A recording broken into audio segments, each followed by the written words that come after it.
ang gintong kabaong sa ilog. Sa isang liblib na lugar sa North Cotabato na tinatawag nilang Alamada, merong hiwaga na nakatago sa isang maliit na baryo sa tabi ng ilog na kung tawagin nila ay Linaw.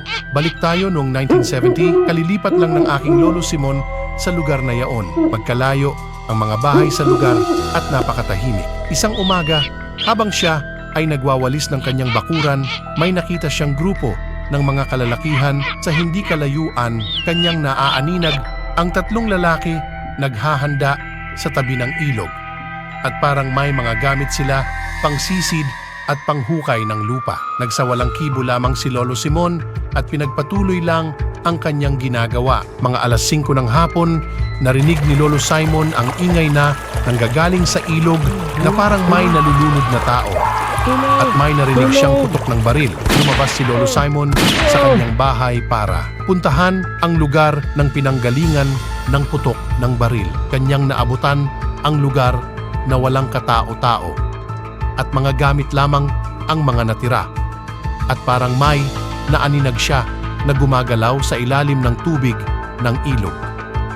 Nagtaka ang matanda kung ano ang nangyari at kung bakit biglang nawala ang tatlong kalalakihan.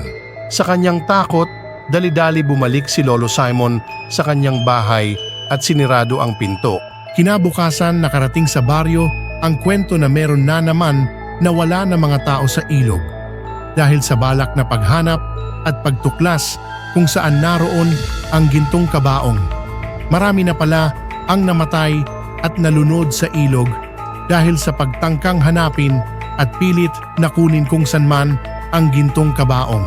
Ayon sa mga kwento sa lugar, ang nilalang na pumapatay sa sinumang magpunta at pilit na hanapin ang gintong kabaong ay tinatawag nilang silab, isang uri ng nilalang na nagbabantay sa ilalim ng ilog at humihila sa mga tao papunta sa pinakailalim ng tubig. Sinubukan abangan ni Lolo Simon ang kabaong sa ilog kung lulutang ba talaga tuwing kabilugan ng buwan at gusto niyang alamin kung ano ba talaga ang istorya sa likod nito.